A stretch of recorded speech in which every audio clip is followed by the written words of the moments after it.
আসসালামু আলাইকুম। সবাই নিশ্চয়ই আল্লাহর রহমতে অনেক ভালো আছেন। আমিও আল্লাহর রহমতে অনেক ভালো আছি। আসলে আজকে সন্ধ্যাবেলায় আমি চলে যাচ্ছি একটু আমাদের আ পাহাড়ি যে মেলা হচ্ছে, সেখানে যারা আমাদের পাহাড়ি আদিবাসীরা আছেন, তাদের নিজস্ব উৎপাদিত ফসলের মেলা হয়।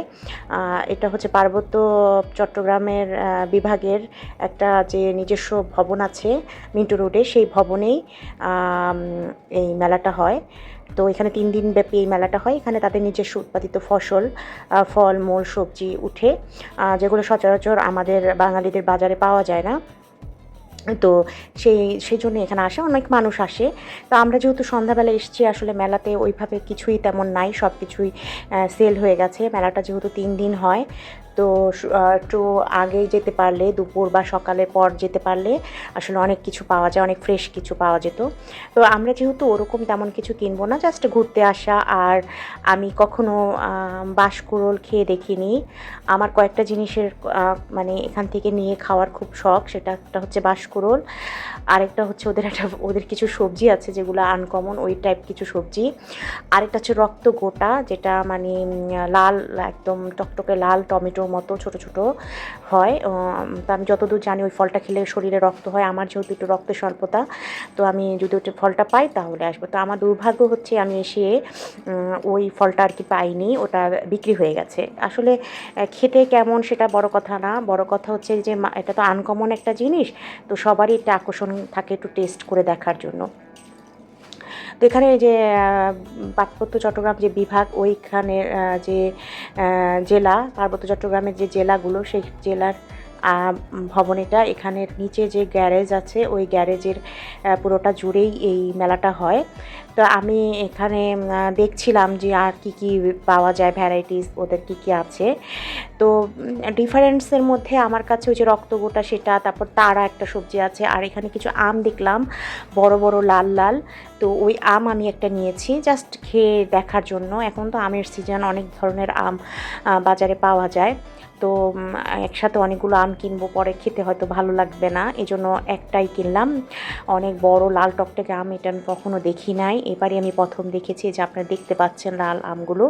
তো এখান থেকে এরকম একটা আম আমি নেব জাস্ট টেস্ট করার জন্য। তো এই আমগুলো এত বড় বড় যে একটাতেই প্রায় 600 গ্রামের মতো, 650-600 গ্রামের মতো ওয়েট চলে আসে। তো এটা নিব। আর আমি যে রক্ত গোটাটার জন্য এসেছিলাম, সেটা অবশ্য আমি পাইনি, ওটা শেষ হয়ে গেছে। ওনারা বলছিল যে ছিল, কিন্তু মানে বিক্রি হয়ে গেছে। আর নাপ্পি নিতাম, কিন্তু নাপ্পি যখন আমি দেখেছি মানে খুলে, আমার কাছে অনেক মানে অদ্ভুত লেগেছে আর কি। আমার মনে হয়েছে নিয়ে আমি খেতে পারবো না, তো সেজন্য আর কি ওইটা নিইনি। না হলে আমার নাপ্পি নিয়েও একটু টেস্ট করার ইচ্ছা ছিল। তো এটা দেখেন, এই যে খাগড়াছড়ি, রাঙামাটি, পার্বত্য চট্টগ্রাম, ওদের নিজস্ব কালচারাল কিছু জিনিসপত্র, পোশাক, এটার অলওয়েজ থাকে প্রদর্শনীর এই হলটা। এখানে আপনি যখনই যাবেন তখনই এই হলটা আপনি পাবেন। এই এই জিনিসগুলো আপনার, এটা পুরো একটা দোকান এখানে পাওয়া যায়। কিন্তু ওই যে জিনিস, কাঁচা সবজি বাজারের যেই মেলাটা, সেটা কিন্তু বছরে একবারই হয় এবং 3 দিন হয়। তো এই যেখান থেকে ওরা আনারস নিয়ে এসেছিলো, এখানে মানে পুরা স্টোর হাউস, এখানে এনে আনারস ভর্তি করেছে, এখান থেকে নিয়ে নিয়ে ওরা বাইরে সেল করছে। আমি আনারস অবশ্য কিনিনি, আমি কিনেছি হচ্ছে একটা আম, আর হচ্ছে বাঁশকুড়োল, আর হচ্ছে তারা, আর একটা মিষ্টি কুমড়া কিনেছি। কারণ মিষ্টি কুমড়াটা না প্রচুর, মানে পাকা মিষ্টি কুমড়োগুলো ওরা বিক্রি করছিল। তো দেখে আমার কাছে খুবই ভালো লেগেছে। আমার কাছে মনে হয়েছিল এর আগের বার, মানে গত বছর আমার হাজব্যান্ড একটা মিষ্টি কুমড়া নিয়ে গিয়েছিল এখান থেকে, মানে ও একা এসেছিল। তো সেই মিষ্টি কুমড়াটা আমি সবজি দিয়ে ভাজি করে খেয়েছি, অনেক মজা ছিল। পাকা মিষ্টি কুমড়া তো আমাদের বাজারেও আমি খুব কম দেখি। তো আমার কাছে এত ভালো লেগেছে, তাই এই জন্য এবার একটা বড় দেখে মিষ্টি কুমড়া নিয়েছি। ভেবেছি এখান থেকে কেটে, যেমন এত বড় মিষ্টি কুমড়া আমি খেয়েও শেষ করতে পারবো না। আর আমার শাশুড়ি যেহেতু এখন দেবরের বাসায় আছে, তো কেটে আমার শাশুড়িকেও একটু দিব, মানে ওরা রান্না করবে, ওরাও খাবে, আমার শাশুড়িও খাবে। তো এখানে যে বাঁশকুড়োল নিচ্ছি, আমি বাঁশকুড়োল আধা কেজির মতো নিয়েছি, ওনারা কেটে পরিষ্কার করে দিচ্ছে বাঁশকুড়োলটা। আর আমি তারা নিয়েছি। প্রতিটা সবজি যেহেতু এখানে মেলা, এবং এখানে পাহাড় অঞ্চল, খাগড়াছড়ি, রাঙামাটি, ওইখান থেকে এসছে জিনিসগুলো, সুতরাং সব কিছুরই অনেক দাম বেশি। প্রত্যেকটা জিনিসেরই 150 টাকা, 120, 30, 200 এরকম করে কেজি ওরা নিচ্ছে। তো আমি জিনিসপত্র কেনার পর আমি একটু টপ, মানে উপরের একটা ফ্লোরে যাচ্ছি। এই ভবনটার উপরের ফ্লোরে একটা বিশাল বড় অডিটোরিয়াম আছে, এবং সেখানে ওই আমাদের যে পাহাড়ি ভাই বোনরা তাদের কালচারাল অনুষ্ঠানগুলো হয়। তো আজকেও এখানে হচ্ছিল, তখন আমার হাজব্যান্ড বলছিল চলো আমরা উপরে যাই দেখি কি প্রোগ্রাম হচ্ছে। তো আমি যখন সিঁড়ি বেয়ে উপরে চলে আসলাম তখন দেখি এখানকার পরিবেশটা দেখে আমার এত ভালো লেগেছে।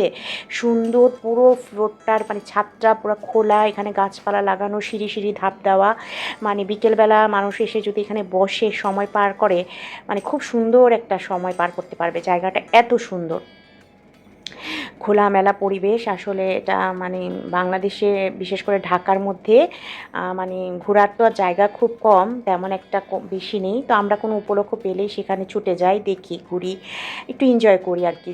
আসলে জীবনে মানে খুব আনন্দ বা উপভোগ করার জন্য অনেক কিছু যে আপনার লাগবে তা না, ছোট ছোট অনেক মুহূর্ত দিয়েও বা এলিমেন্ট দিয়েও আপনি কিন্তু অনেক হ্যাপি থাকতে পারেন। তো এই যে আমরা অডিটোরিয়ামের মধ্যে ঢুকছি, তো আমার হাজব্যান্ড মিষ্টি কুমড়াটা অনেক বড়, তো ও মিষ্টি কুমড়াটা হাতে নিয়েছে আর আমি অন্য অন্য জিনিসগুলো আমার হাতে। তো এখানে এসছি, তো এখানে অনেকক্ষণ ধরে প্রোগ্রাম হচ্ছে।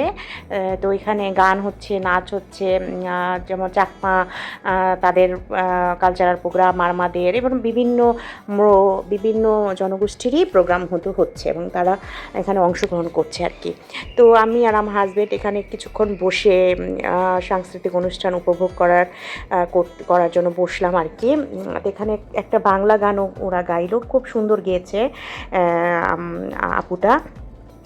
তারপরে এখানে নাচ হচ্ছে, এগুলো দেখছি। তো আমি মিউজিকগুলোকে মিউট করে দিয়েছি, কারণ জানেনই তো কপিরাইট চলে আসতে পারে। তো সেই জন্য ওদের মিউজিকটা আমি আপনাদেরকে আর দেখাতে পারলাম না।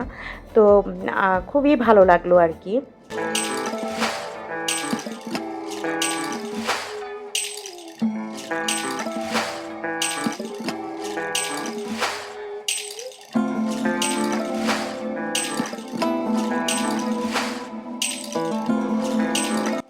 তো আমরা কিছুক্ষণ অনুষ্ঠান, গান, নাচ উপভোগ করে এখন আমরা চলে যাচ্ছি বাসায়। যেহেতু বাসায় ছেলে মেয়ে আছে, ওরা পড়াশোনা করছে। অনেক সময় আমি বাসায় না থাকলে বিশেষ করে আমার ছেলেটার এক্সাম, তো পড়তে চায় না। তো এই জন্য আর কি আর বেশিক্ষণ আমরা এখানে টাইম ইয়ে করলাম না, বাসার দিকে আর কি রওনা দিলাম।